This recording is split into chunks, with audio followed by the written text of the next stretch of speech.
I wear this medal for 89 men. You talk about teamwork, it takes teamwork. I wouldn't be sitting here if it weren't for the machine gunners covering me and the Marines coming in with their helicopters, the Air Force dropping flares over the enemy's position, and the Navy shooting their big guns from about 6 miles away onto the enemy position. And in that battle, 89 men band together, just like a football team. They band together and saved each other, as many of each other as we possibly could. So I wear it for the 89 men, whether they died or they made it through that battle. It's their medal, and I just take care of it for them.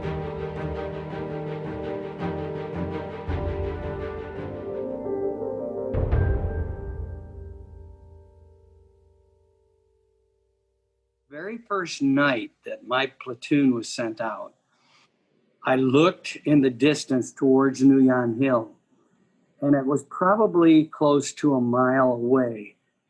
And as they attacked my platoon for the first time, they started moving down towards our position off that hill, and they looked like lava coming off of a hill. That's how many there were. And I knew right away that we were in trouble. Of course, I was wounded that night. Lieutenant told me to get on the helicopter after we had loaded all of the wounded on the helicopter, and I told him I wasn't going. I'd been hit by a rocket-propelled grenade and had not paid too much attention to that. There we are, back to the focus thing. I was focused on what I had to do, but then as he said something to me, I remembered the explosion and the sting of my body as it penetrated my body.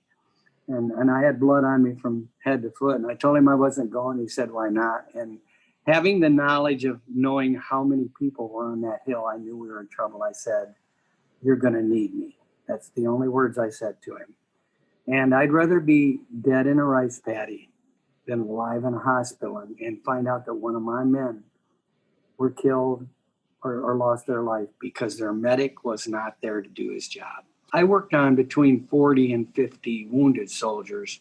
The part that probably is most connected to the medal is that I went towards the enemy into the crossfire 10 times to save 11 lives, 10 Americans and 1 Vietnamese. And the reason it was 10 times and I saved 11 is on one occasion I dragged 2 soldiers at one time back to safety. So, and I had 2 really critically wounded. One, I had to sit in the middle of a rice paddy. You talk about being disciplined, because his insides, abdomen area, the insides had come out. So I had to put those back in, put the pressure bandages on, wet the pressure bandages, because if you don't do that, the organs dry up and he would have died of that particular death.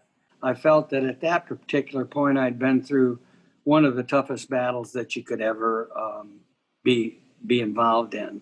There was another battle later on. I was on a hill that was overran, and I was the only medic on that hill that night.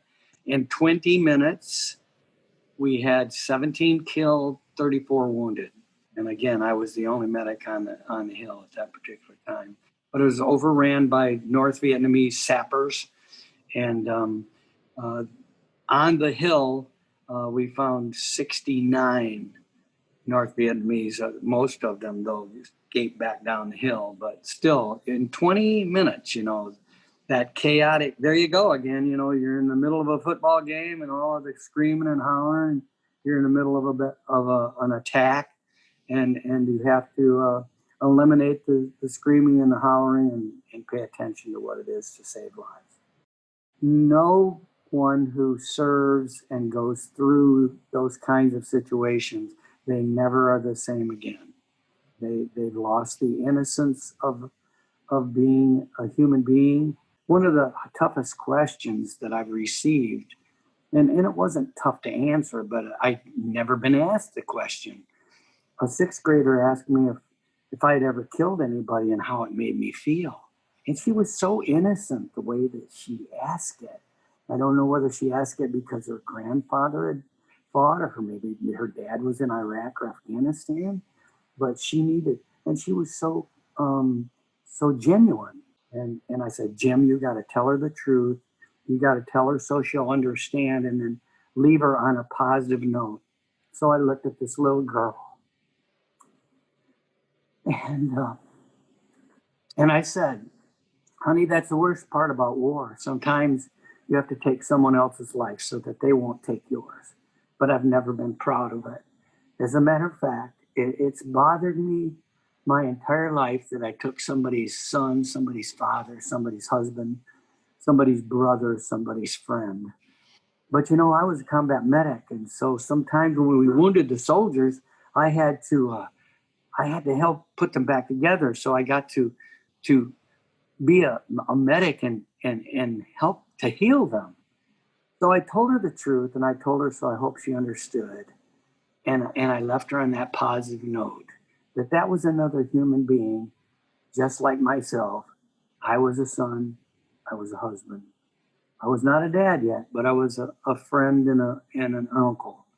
And that you find out that person that you're battling, just like in football, and you get all done and you see these guys mingle amongst each other, that they're just doing what their country is asking them to do, and I'm doing what my country is asking me to do. So we've been put in the same position, but we're on two sides of the fence.